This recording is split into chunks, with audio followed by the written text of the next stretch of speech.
for the incline bench press. First things first, you want to make sure your bench setup is correct. So a lot of gyms, like public gyms, will have an incline bench setup so you don't have to worry about it.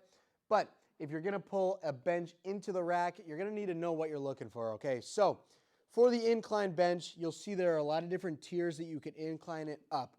You want about a 45-degree angle on your bench, not much more. So like, for example, this will be way too high. So I'm going to use the lowest setting on this specific bench. Some benches go much lower, but this is about what you want. On top of that, you're also going to want to lift the front of the bench up, the seat of the bench, so that you don't slip off the front when you have the weight in your hands, okay? So again, the front's tipped up a little bit, and the bench is kind of shaped like this, so it's cupping you in there. Okay, you want to slide the bench back so that when you're underneath the bar, it's right about where your eyes are. So I'm going to back this up just a little bit. So it's right about there. The rack should be set up so that you can lift it up and over without stretching your shoulder blades forward, okay? So let's talk about setting up your body position. You want your shoulder blades to be nice and tight on the bench, and you want your feet to be flat. If you can get your knee below your hip, that's going to be best case scenario. So for a lot of people, that means tucking your feet back or pushing your feet straight out in front of you, okay?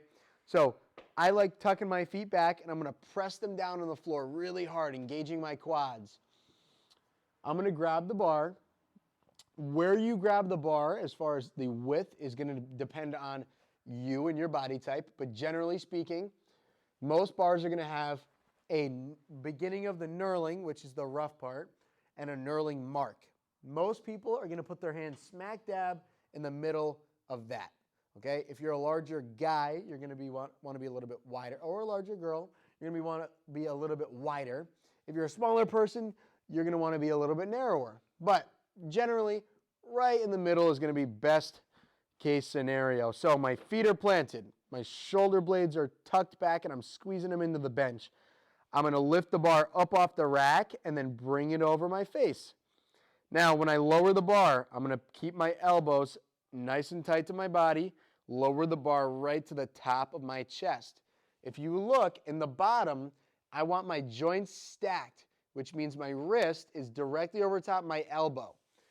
You can see in this position, my elbow is behind my wrist, which means the bar is just going to go straight that way and dump on me.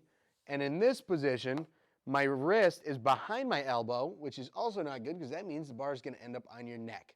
Okay, so you want to touch to the position on your chest with whatever grip you have. That means your wrist is right over top of your elbow. When you go to press, you're not going to want to press straight off your chest, right? You want to go straight to the ceiling. So lower to your chest and then straight to the ceiling, okay?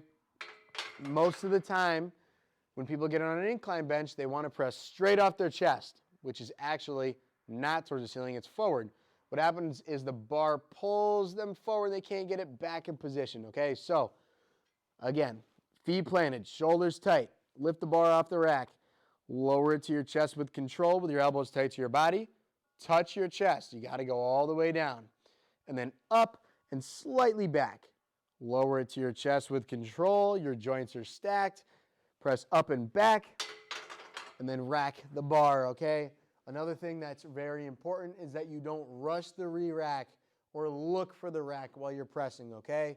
So when you're pressing the bar, you should be looking straight up, finish the rep, and then throw it back on the rack, okay? Don't rush and try to throw it on there because I've seen it miss and it doesn't end up well. So again, proper positioning is key on this one. Make sure if you're bench pressing by yourself, you do not use clips on the bar, okay? If you have clips on the bar and you're benching by yourself, you're going to be stuck, right? If you have spotters, throw some clips on there.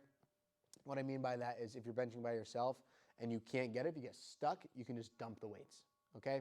So that is your incline barbell bench press.